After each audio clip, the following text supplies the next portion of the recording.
How well do you really know your family? We share meals, holidays, and memories, but what secrets hide behind those familiar faces? We trust our families, believing we know them inside and out. But sometimes that trust is built on illusions. The people closest to us can be the best at hiding their true selves. We only see what they want us to see. Some secrets are harmless, but others are dark enough to shatter everything. When those secrets come to light, nothing is ever the same. The scariest monsters aren't strangers, they're the people we think we know best. Sometimes the biggest strangers are the ones we call family. When secrets become too heavy, where do you turn? For many, it's Reddit, a digital confession booth where anonymity lets people reveal their darkest truths. Subreddits like r confessions and r true off my chest are filled with stories of hidden family horrors. Here people find solidarity in the darkness, sharing secrets too terrifying for real life. And then there's r Nosleep, where reality and fiction blur, and family secrets become modern folklore. These online spaces let us explore the shadows without exposing ourselves. They remind us that the most chilling stories often come from within our own homes. Reddit is where we whisper what we can't say out loud. My story could have been born from one of those threads. Uncle David was the life of every family gathering, funny, loud, and always ready with a story that had everyone in stitches. He had a magnetic presence, the kind that drew people in and made them feel like they were part of something special. His laughter would echo through the house, and for those moments it felt like nothing could ever be wrong. He was always the center of attention, commanding the room with his charisma and quick wit. No one could tell a joke quite like Uncle David, and he seemed to thrive on the energy of the crowd. Yet, beneath that lively exterior, there was a side of him we rarely saw. He worked from home, claimed to be a neat freak, but his private basement room was always locked.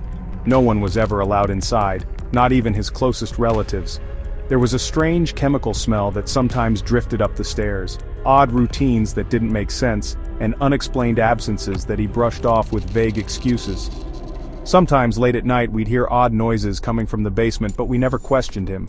He never brought friends home, and his life outside family was a mystery. We didn't know who he spent time with or what he did when he wasn't with us. We brushed off his quirks, choosing comfort over curiosity. It was easier to laugh along and pretend everything was normal than to ask questions we might not want answered. Looking back, the signs were there, hidden in plain sight, scattered through the years like pieces of a puzzle we never tried to solve.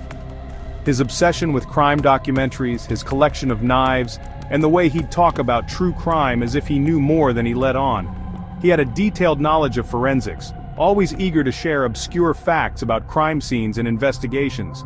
We saw each thing as harmless, never connecting the dots. It was easier to believe he was just eccentric, not dangerous. We didn't want to see the truth, even when it was right in front of us. Denial was simpler than facing the possibility that something was deeply wrong. He was just our uncle, and that's all we wanted him to be. We clung to the image of the man we thought we knew.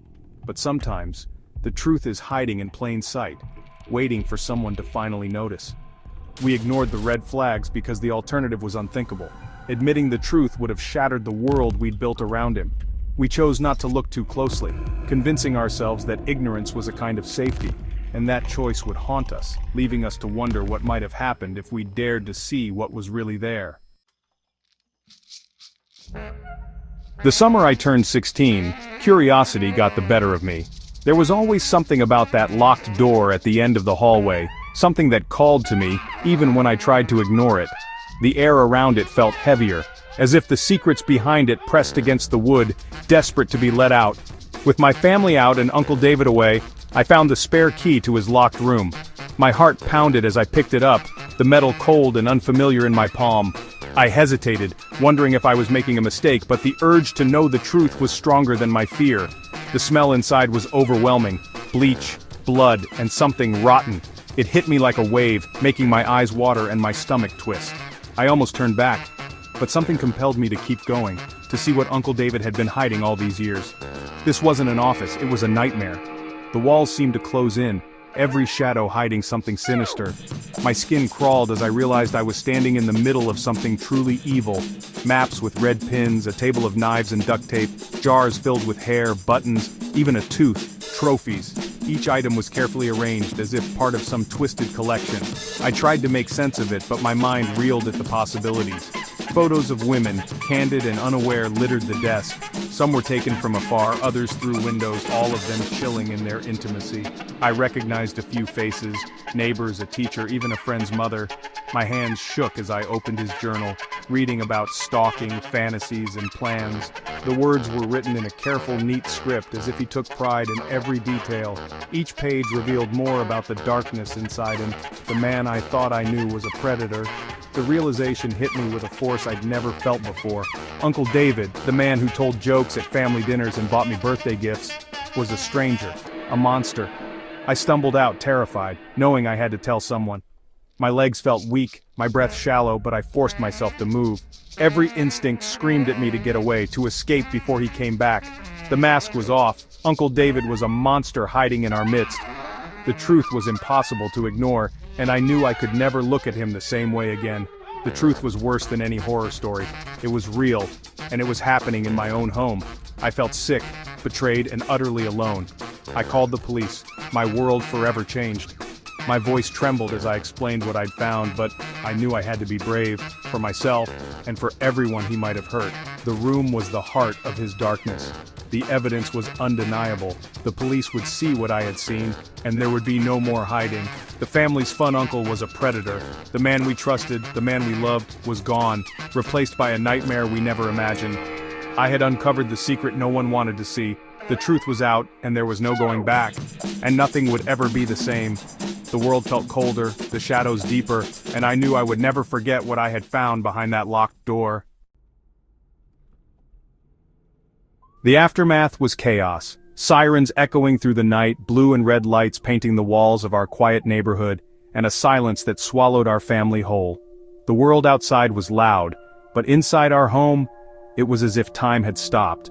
We stood frozen, unable to process what was happening, our lives suddenly divided into a before and after. Uncle David was arrested without a fight, his calm smile more chilling than any scream. He didn't protest, didn't plead, just walked away as if he'd been expecting this moment all along. That eerie composure unsettled everyone, making the truth even harder to accept. The evidence was overwhelming, linking him to the disappearances of several women. The newspapers called him a serial predator, and the detectives' grim faces told us there was no mistake. Our family name was suddenly everywhere, attached to horror and shame. But the hardest part wasn't the police or the headlines, it was my family's reaction. The people I loved most seemed to unravel before my eyes, unable to comprehend the truth. Shock turned to denial.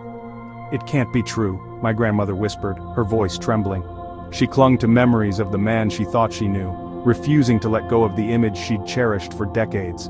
Denial is a powerful shield. It's easier to believe in a mistake than face the horror. My family clung to hope, searching for any explanation that would make this nightmare go away, desperate to rewrite reality. Some blamed me for exposing the truth, calling me a traitor. They said I'd betrayed the family, that I should have stayed silent, as if silence could protect us from the truth. The family fractured, unable to accept the monster among us. Old bonds snapped, and trust dissolved, leaving only suspicion and pain in its place. We drowned in silence, refusing to speak the truth. Conversations became strained, and the air was thick with things left unsaid. The real horror wasn't just what he did, it was how hard we tried not to see it.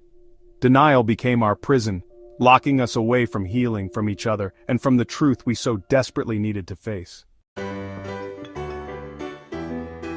Years later, Uncle David is in prison, but the scars remain. He never confessed to everything, leaving questions that haunt us. Our family is broken, the laughter gone. Experts say people like him wear masks so well even loved ones can't see the truth. We explain away the oddities because the alternative is too terrifying. The real fear isn't the horror we found, it's how close it was all along. The most dangerous secrets hide behind familiar smiles. So how well do you really know your family? Sometimes the only way to survive is to bring secrets into the light. What secrets are hiding in your home? If this story made you think twice about your own family, don't forget to like, comment with your thoughts or experiences, and subscribe for more chilling stories. Your support helps us bring more secrets into the light.